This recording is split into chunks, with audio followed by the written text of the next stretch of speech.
have the privilege of introducing our esteemed keynote speakers whose wisdom, scholarship, and lifelong dedication to Dharma and cultural preservation continue to inspire audiences around the world. Our first keynote speaker is one of our most cherished presenters, Guru Sri Krishna Garu. Krishna Garu possesses the rare gift of explaining even the most profound and nuanced aspects of Sanatana Dharma in a manner that is clear, engaging, and easily understood by everyone, from seasoned practitioners to complete beginners. His ability to make complex concepts accessible while preserving their depth and authenticity has inspired and enlightened countless individuals. We have been extremely fortunate to have him participate in many of our programs, and his wisdom, guidance, and encouragement have been invaluable to our organization. Personally, I have always looked forward to listening to Guru Sri Krishna Garu, as I invariably come away having learned something new and meaningful.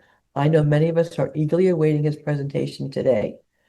Please join me in extending a very warm welcome to Guru Sri Krishna Garu.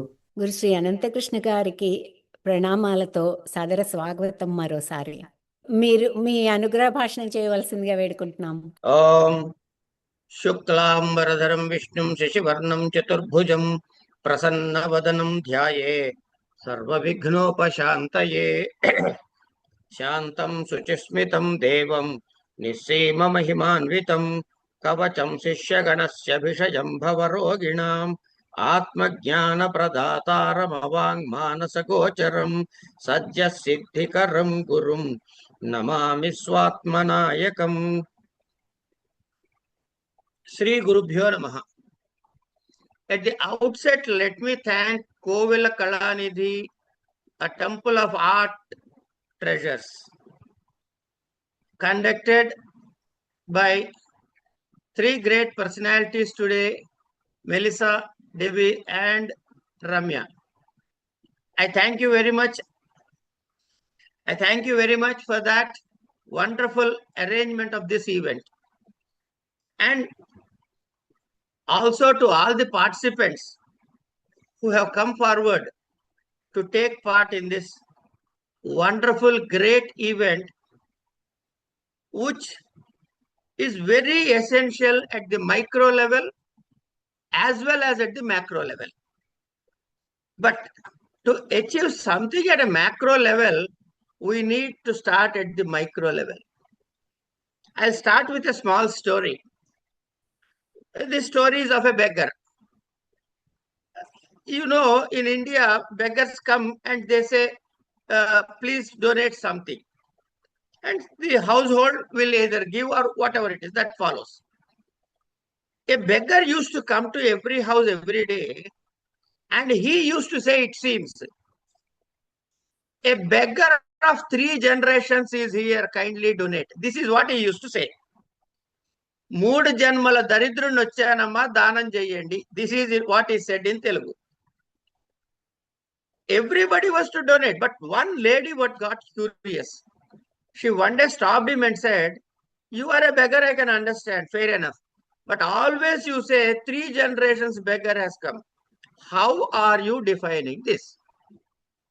Then he said, look, madam, I am a beggar in this life. Because Indian culture believes in past birth, okay? And our deeds will decide our future birth. This is the basic premise. Anyway, so then he said, I am a beggar because I have not done a good deed in my past janma. So therefore it is, nevertheless, you have to understand that I was a beggar even in the previous janma. That's fine. But now that this is my janma, and I am not able to sustain myself, where is the question of helping somebody? So therefore, my next birth also is confirmed as a beggar. So that is how 3 life cycles, I am a beggar. That is what I am saying, he said. This is a story, but there is a message in it. There is a very deep-rooted message saying that you should do what is expected of you. Well, we'll go forward with the topic. Roots and fruits. Dharmic, cultural and traditional roots nurturing future generations. The whole idea of talking about this story is we are talking about future generation. Wonderful. But how do they get this information? Unless the current generation is well equipped with its roots, they take care of their roots properly, they implement it by letter and spirit, then they can translate it to the next generation. So it is not correcting the future generation, but is in fact correcting the current generation. And now the question comes here. So do you mean to say, Mr. Krishna, that the previous generation of this current generation did not teach them? That's not the case. Because the previous generations have religiously followed the scriptures, whatever the part of the globe they belong to. They religiously followed what is mandated in that. But over a period of time, let me be very frank, this generation, we have diluted everything to the core. In the name of convenience, in the name of ease, in the name of redundancy, in the name of any other thing you name, which deters us from following what is done by our elders. Now let us take an example of few crops here and there. You all know coriander, right? You know coriander, right? We use in our curries. Okay. Now, it's a small plant. The root is very small and it grows within no time. You cut it and put it in the curry. That's the end of the story, life cycle. But take a bamboo. Once you put a bamboo sapling, it shall not grow for the next 3-4 years. It remains the same size of 6 inches or 10 inches, whatever. But after that, it just shoots up to multiple feet. What has happened in between? That's the crux. You take a coconut tree. You plant a coconut, you would see the sapling for a couple of years, then it grows height. You take a mango tree, you take a banyan tree, you take any tree in the country, in the world, that which is very big, that which is very tall, that which is very wide, they all have their roots down into the earth. So, the bottom line is the height of the bamboo stick is decided by the depth of its mother root into the land. So what happens? The strength of the entire bamboo stick is in its root. The strength of the coconut tree is in its root. And if there is no root properly impregnated into the soil, then that tree is very, very, very, very weak. And that won't really last for quite long. This is the connectivity between the root and the fruit. Now, being in the center, where is our root and where is our fruit? This is a question to be asked by each and every person for themselves. Are we preserving our roots? And what exactly is the root? This is the crux. Root is not seen. Root is not visible. Root is not beautiful. Yet, it is the basis for the entire tree to grow. It is the basis for the entire tree to survive. And that is the basis for the fruits to bear for the tree. Exactly, dharma, the code of conduct. In simple terms, it's called code of conduct. And what sort of code of conduct? It could be cultural.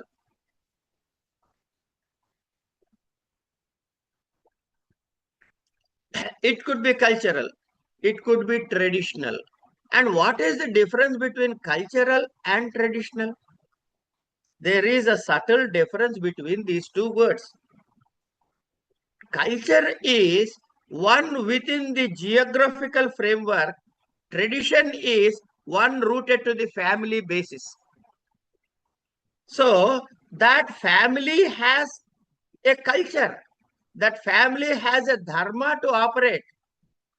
For example, if you take Hindu culture, there are 4 states of human cycle that is called brahmacharya, unmarried, bachelor.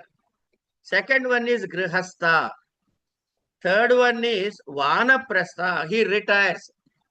To put it, vanaprastha, today's old age homes are vanaprasthas. And the fourth one is sannyasasrama, the yatishwaras. Now, in which state we are today? I am in a state of grihastha, but am I discharging my duties as a grihastha? I am obligated to take care of the other 3 versions. The brahmacharya, the vanaprastha, and the yatishwara. I am obligated, but am I doing that? I am obligated to feed poor. Am I doing that? I am obligated to learn the ethics. Am I learning that? In the name of lack of time, this is the biggest ruse one uses to avoid a responsibility. Now, when we are hungry, irrespective of our busy schedule, are we not eating? If we are sleepy, in spite of our busy schedule, are we not sleeping? Then what prevents us from sticking to our roots? These are all the points to ponder and to rectify our loose ends at immediate point of time to save the future. And remember one aspect, children will never ever emulate what you say. They emulate what you do. So doing is retention of dharma. If Rama is said to be a person, Ramo Vigrahavan Dharmaha, or Harishchandra is a Satyavan, it doesn't mean they know what it is. By knowing what is Dharma, by knowing what are my roots, by knowing what are my cultural heritages, I have not done anything unless I implement it into this letter and spirit. So implementation gets you the right to have the tag that you are a dharmic person, you are a cultural person, you are a traditional person, you are a protector of traditions. All these things will come when we actually implement. And when we implement and make sure that they also do that, the next generation will carry forward the mantle. Are we providing them that particular space? Then mere implementation is not sufficient, because we are in a time of running time. We run after so many things. And in the process of running, we are losing our roots, cutting the mother root. If the mother root is cut, some trees fall forthwith, some trees decay over a period of time, and culture is one thing which decays over a period of time. At the point when you identify that it is decayed, you have point of no return. So a rectification process shall have to take place at every part of the globe, not in India, not in US, not in UK, not in Canada. Every part of the globe, they have their independent, well set roots that particular culture thrives upon. And let us just introspect to see how much of that culture we have lost into the oblivion. And do we revive that? Do we have a responsibility, or just it's for a fashion sake we have to revive? Or verbally I say I would like to revive? This will not help. Revival is taking appropriate action, and that action starts right now. Not in the next moment, right now.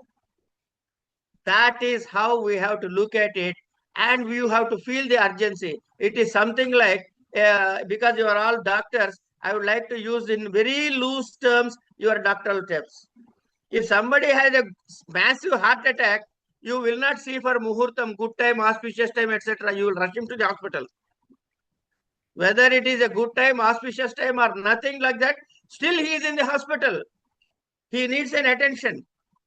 That is where we stand insofar as our roots are concerned. We need to act today. We need to impress upon the next generation the need of the roots. And this has to go ongoing process. It's not a one-day show. On Christmas Day, I teach preachings, and then on the next day, I'm happy with my work. This won't help. On a function, on a religious function, Sankranti, I talk about wearing sari, etc., etc. On the remaining days, I am free to do whatever I want. That won't work. It's not about the dress. It's not just about the dress. It's about the attitude.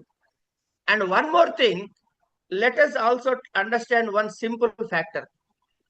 Any knowledge is gained only through two input sources. Any knowledge is gained only through two input sources. One is listening, the other is reading. One is listening, the other is reading. Listening, we may not have n number of opportunities. But yes, reading, we have sufficient material. If you look at Hindu culture, you have Ramayana, Bhagavata, Bharata, so many scriptures. If you take Western culture, they also have some literature. It's not that we are lacking in literature. We have wealth of literature, and the poets who wrote that literature and donated to the world free of cost. No intellectual property rights over them.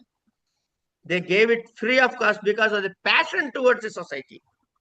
And do we have such a passion? And now, coming back to the point, in those texts, they have documented the culture, they have documented the practices, they have documented the dharma of that particular land in their writings. So let us take the children back to those writings and make them read it. It may not be a fantasy story, but yet it will certainly revive them to their particular dharmic roots. If we are able to do this, if we are able to ensure this, if we are able to make a systematic, continuous effort. In Patanjali Yoga Sutras, one of the sutras, if you want to get into hold of a particular thing, in this case it is yoga, he says, Satu Dirghakala Nairantaryam Druda Bhumihi. This is one of the aphorisms. Satu Dirghakalika Nairantaryam Druda Bhumi means you have to do it for a longer period and you have to do it continuously. Then alone you will achieve a perfect target into your control. So thus being said, dharma, poets, they have done a lot of contribution. Let the children start reading those books as well. Let them not brush it aside saying that this is of the old time, it is not contemporary text. Your contemporary existence is because of the previous cultural roots only. So let us emphasize on this aspect and see that our children get the best in their life without compromising on the present day modernity. Without compromising on the present day trends, let them also have a compartment in their mind to see that they go back to their roots to have a wonderful fruit in the future. With this, the 18 minutes time is over. The clock said get lost. I'll conclude my talk here. Thank you very much for this opportunity by Kovila Kalanidhi and its entire team who are in the forefront and who are in the back end. So all the best. I wish you continue your efforts in getting such a wonderful meetings off and on so that we all can see all your bright smiling faces over there. Thank you very much. Thank you, Guru Sri Krishna Garu, for that enlightening and thought-provoking presentations. You have a special ability to distill your profound wisdom into practical insights that all of us can easily understand. and apply in our daily lives is truly a gift, and I thank you for that. We are deeply grateful for your continued guidance, blessings, and unwavering support of our programs here. We sincerely look forward to listening to more of your wisdom in our future programs. Thank you once again for sharing your wisdom with us. ధన్యవాదాలు గురుగారు. Thank you very much.